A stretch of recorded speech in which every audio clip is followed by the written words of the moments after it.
You're growing and they're not. You're getting better at your life. You're trying to improve. You're trying to be that person that you've always wanted to be, but they aren't doing the same. They're staying stagnant.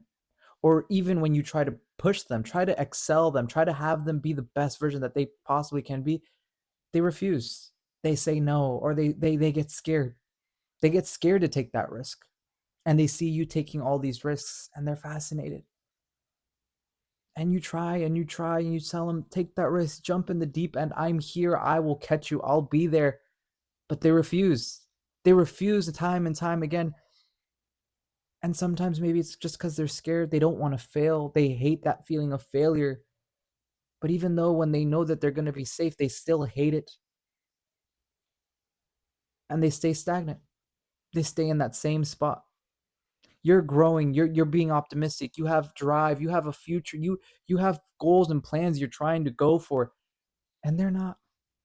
And it's hard because as time grows, as time continues, that gap will continue to increase. It'll continue to grow. And in 3, 6, 9 months, you guys will be totally different people. You guys started at the same level, and yet while you're improving, they're not wanting to do the same thing. They're staying there. And sooner or later, the gap is just too much. It's just too much. Or sometimes you'll be at the same spot. You're growing, and then they pull you down. You're growing, and then they pull you down. You don't need to go to the gym today. You're fine the way you are. You don't need to take that risk. You already have a good job. Why? And then you just get stuck here, just with them. And it's hard because I've experienced it. I've experienced it when you try your hardest to push and to try for them to be the best that they possibly can, and yet it doesn't work out. It doesn't, because no matter how what you do, no matter what you try, they're scared. And you ask them time and time again, why are you scared? I'm here. I will support you. I will try my best to be here for you. They refuse, and the separation just grows. And it's hard because when that happens, you have to learn to accept it. You have to learn to know that the end is going to happen, that the end is coming near, because you guys now have different beliefs. You guys now have different morals. You guys now have different personalities. You guys don't align the same as when you guys first met. As time passes, people change. It happens. It's normal. And with time, well, some people want to improve their life, and some people just want to stay where they are. And that's not to say it's bad, but if you're trying so hard to be who you want to be, and they just don't want to do that, why do you still want to stay? Why do you want to be stuck? When me and my past partner finally ended things, many people around my circle would tell me, I'm kind of glad it's over. And I said, why? And they would all tell me, it would all come down to this. If you stayed with this person, that person would either have to get up to your level, try to be the best that they can be, take the risks, get that career, get that future. But what I see in the two of you, I see that you, which is me, they were pointing at me, you're trying, you're wanting to get to that future that you both talk about. But they don't.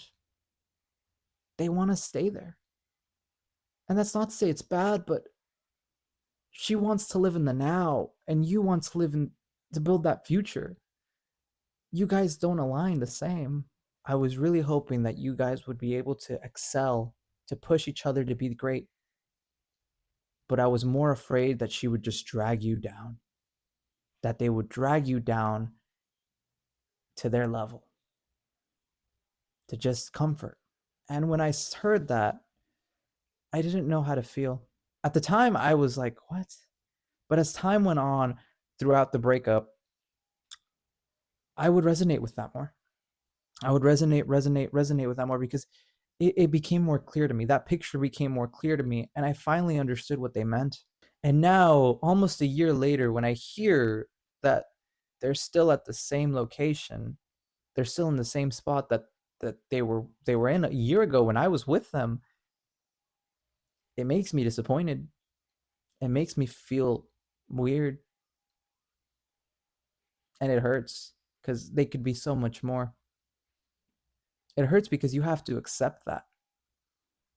Because no matter how much you try to push that friend or that lover or that sibling, if they don't put that effort towards themselves, if they don't try for themselves, no amount of motivation, no amount of words, no amount of speaking could ever reach them because they don't allow it. Instead, what they would rather have is just comfort, comfort in being where they are, comfort in just staying in one spot. And it's not bad. Stay in one spot for a bit, but eventually move. Because if it all ended tomorrow, you would look back at your entire life and realize that you just stayed in one spot forever. They would just stay in one spot forever. If they don't want to grow with you, you have to kind of accept that. You have to kind of know that that's the end because you guys don't align the same anymore. And it's hard because as much as you want, as much as you beg, as much as you plead, your words aren't going to reach them. And maybe that love that you two shared, whether that was in a friendship or in a relationship, it's fading. And while you try to cling on to that love, try to cling on to them, they're ready to push you. They're ready to let it go. They're ready to leave. And you keep trying and trying and trying. But the more you try to motivate them, the more you try to say these words to encourage them, the more that they're tired of hearing it, the more that they just don't want to hear it anymore. And now you two are on different paths. And it's hard because you don't know if those paths will ever cross again.